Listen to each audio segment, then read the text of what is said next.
Union Home Minister Amit Shah is on a day-long visit to Manipur, addressing a gathering in Imphal. Shah said that BJP government has changed the face of Manipur in the past 3 years. Praising his government, he said that earlier there used to be Bandh and people used to face livelihood issues, but now things have changed. He's also said that reduction in insurgency in past few years is a success story of Biren Singh regime.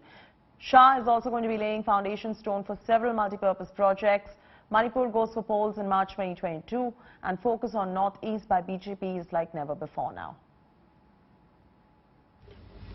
पिछले 3 साल के अंदर हमने वादा किया था, मोदी जी कह कर गए थे कि मणिपुर बंद हो जाता है, ब्लॉकेज कर देते हैं। राजनीतिक कारणों से चुनाव के वक्त भी कांग्रेस पार्टी ने किया था। आज 3 साल हुए, एक भी बार बंद नहीं हुआ है। वो ही बताता है कि भारतीय जनता पार्टी का जहां शासन आता है वो लोगों के विकास। जब आप बात कर रहे हैं इनकी विजिट की, तो क्या ये 2022 की तैयारी भी है, क्योंकि अब चुनाव भी आ गए हैं, 1 ही वर्ष बाकी है? हाँ, वो ये मणिपुर में आना, मणिपुर में ये आज का 400 मोर देन 400 करोड़ का फाउंडेशन स्टोन करना, इनोग्रेट करना, ये इलेक्शन का भी किक ऑफ है। ऐसा ही वीकेंड माना जाता है, देखा सकते हैं।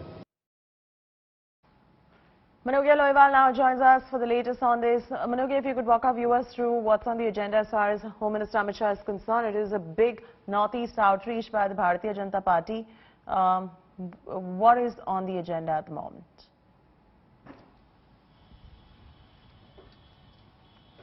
Well, very interesting part, because the focus of BJP as well as the central government for the Northeast is like never before.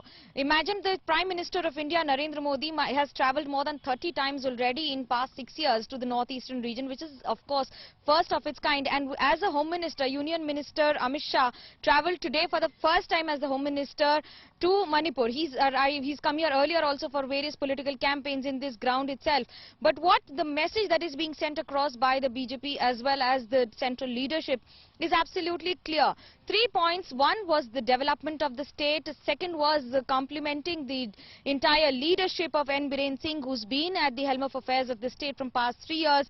Remember, BJP with only 2% vote bank till last elections, and this elections where they were able to form a government. And now the eye is on March 2022, the state elections of Manipur, where party considers and of course believes that they will be able to make a breakthrough in a big way in days to come.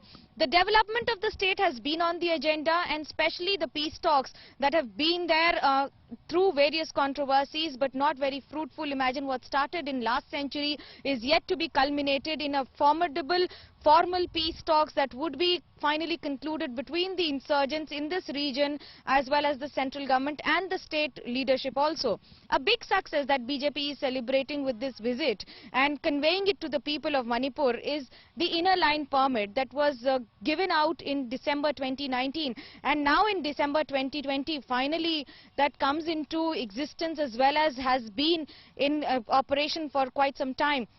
The fact that any time you would arrive in Manipur, like several other states in Northeast, be it Arunachal Pradesh and others, like Mizoram also, who have an inner line permit. So every person entering the state or leaving the state will now be monitored. Manipur is a small state, but when it comes to the population, it has around 30 lakh population. However, the tribes are more than 30. So that itself will give you an idea on the indigenous character of the state and, of course, the entire variety that you would see in this demographic region.